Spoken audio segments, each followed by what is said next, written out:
Hey everybody, welcome to Chris's Crosses, Stepping Up Your Game. My name is Chris Erickson, I use they them pronouns, and I'm here to tell you how to make your cross-examinations great. Hold it! You're not a lawyer, you're a middle school teacher. You got me. I'm a middle school teacher.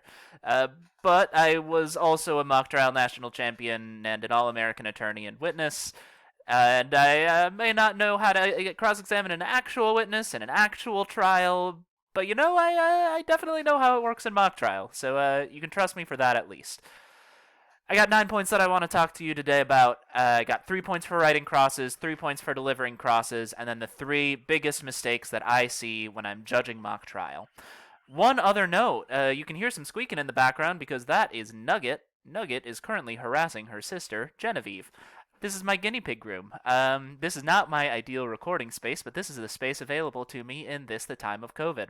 So if you hear any squeaking, apologies for that. I promise that's not me or my chair. That's my guinea pigs. I got 2 on this side, 2 on this side. I'm a guinea pig person. What can I say? Back on topic. Let's talk about writing your cross. The first thing you need to do is you really need to know that affidavit, front to back. All the juicy bits, exhibits 2, and if you don't know it, that's where the witness is going to trip you up. Because cross-examination is not just a battle of skill, it's a battle of knowledge. If you ask a question and you don't know with 100% certainty that the answer is in the affidavit, the witness can and will say no to you. And when they say no to you, you can either impeach them or try to impeach them, and if they're right, you lose that point. You can move along, which is probably your best option. Or you could go with the worst possible choice and ask an open-ended question for them to clarify. Don't do that. Never do that. Please, please, please. Never ask an open-ended question on cross-examination. Speaking of, we'll get to that in a moment. We got to have 3 points that turn into 3 sections. Before writing your cross, choose 3-ish points that you want to make. Now, I know a lot of you want to make every possible good point for your side in your cross-examination, but that leads to a bad jumbled cross. Narrow it to 3 points. Those points become your sections, and you got to build up to that point 1 fact at a time. I hear a lot of students who want to just fit so much information into a single question, but the problem with that is if just one of those facts is wrong, the witness can say no, and you don't know what part of your question is wrong, but what part of your question is wrong, and the witness just got you, and you just lost points. What a bummer. So, 1 fact at a time, and you make sure that every one of those facts is from the affidavit. Here it is. Leading questions only. Every question that you ask on cross-examination needs to be a yes or no question and imply the answer. You need both of those elements to be a truly leading question, and if you leave it even just a little bit more open, if it's just a yes or no question but you don't imply the answer, like yes or no, you booked your wedding at the venue, then that still leaves more open room than you want to give the witness. Give them no room. Ask a leading question. You booked your wedding at that venue, didn't you? Imply the answer. Now, you might think that you have a killer open-ended question. There's no way the witness can get out of this one. The only way the witness can answer this is by giving a really sad answer that'll be great for your side. But I'm here to tell you that you don't have a killer open-ended question. Any open-ended question on cross-examination lets the witness talk, and it is not the witness's turn to talk. It is your turn. Do not give up your time to the witness. Leading questions only. Let's talk about delivering your cross. The time of COVID, this particular tip does not apply, but you got to give the witness a bit of whiplash. You want to stand as far away from the scoring judges as possible. That way, that witness's neck needs to whip around looking at you for the question and looking to the scoring judges or the jury to give the answer. One other note here is while you're in the process, you're going to want that witness to look at you as much as possible. So give them a good look. Nice serious look. Get some intensity with it. Like furrow the brow, look intense, look focused. That'll make the witness more likely to look at you. Give that witness whiplash. Next up, pace is everything. This is probably the biggest point on this entire presentation. Pace is truly everything. Pauses in cross-examination. I'm sure you've seen this if you're a captain or if you've done this for a few years. Pauses during cross-examination are so awkward and so uncomfortable. I should also note that this is one of the ways that witnesses get you and try to trip you up, is they try to talk a little bit and make you think and make you take a little bit more time to react. Don't let them. Know your cross by heart, know the affidavit by heart, and that way the witness won't be able to take control from you. And of course, now we need to talk a little bit about controlling the witness. Perhaps the hardest skill in all of mock trial. I've heard there's a lot of philosophies of thought. I am very much in the camp of you should never, under any circumstances, interrupt the witness, wait for them to finish their answer, and then follow up in some way.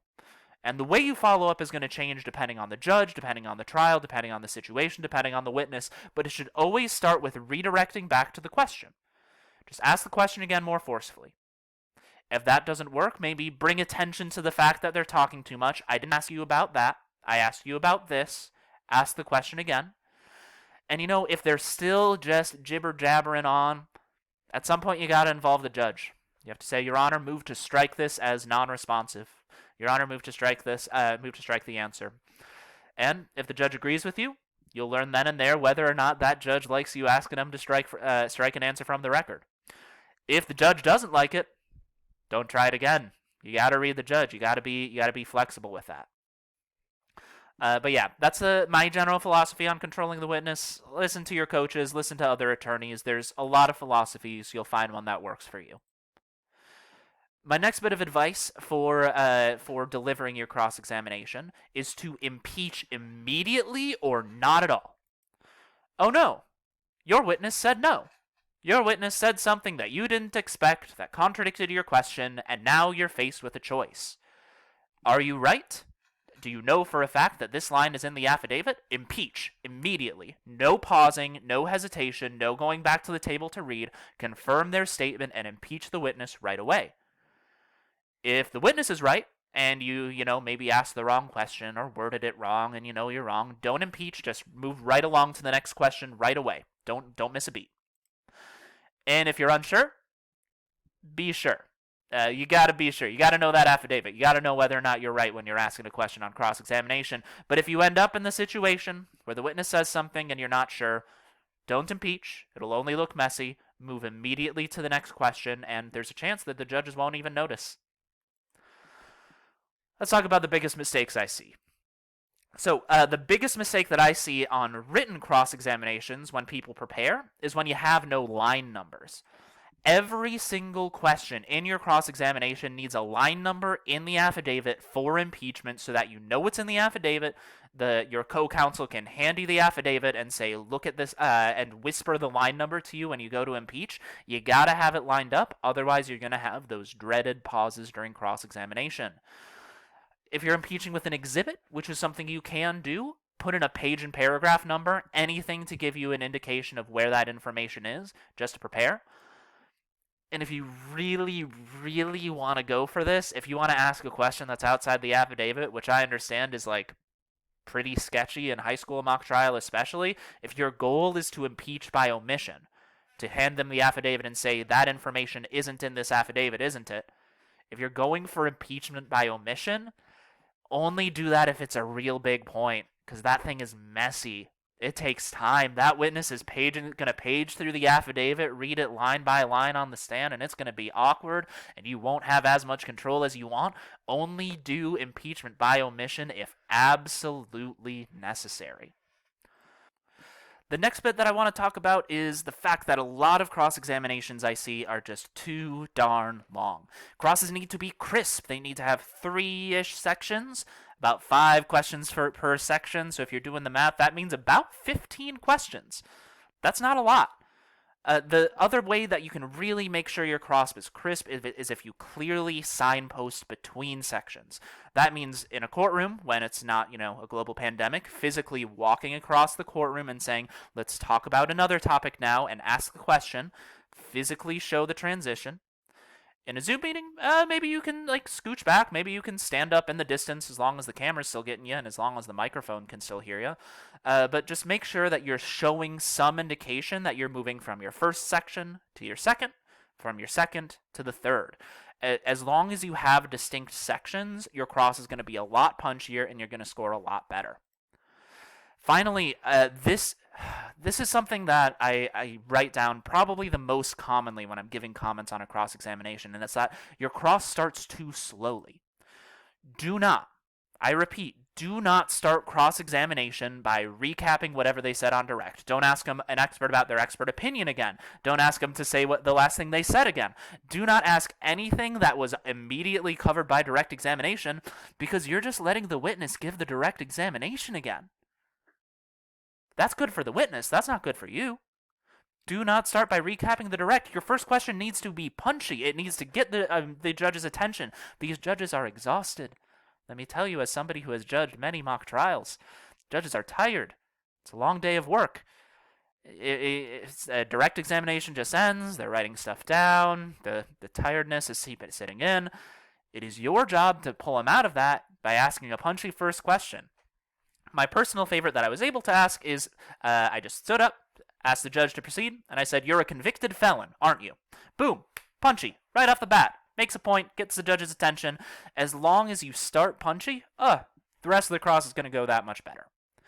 So these are the 9 tips that I had come up with in order to sort of bring your cross-examinations to the next level. I hope they helped. In the meantime, please, please, please, do your best to prepare these cross-examinations ahead of time. Nobody likes needing to, stand up and make stuff up on the fly. I hope you have a fantastic season. I hope to see some of you later on, maybe when I'm judging, maybe when I'm coaching. I don't know. We'll see. Life is full of mysteries. Have a lovely weekend. See you later.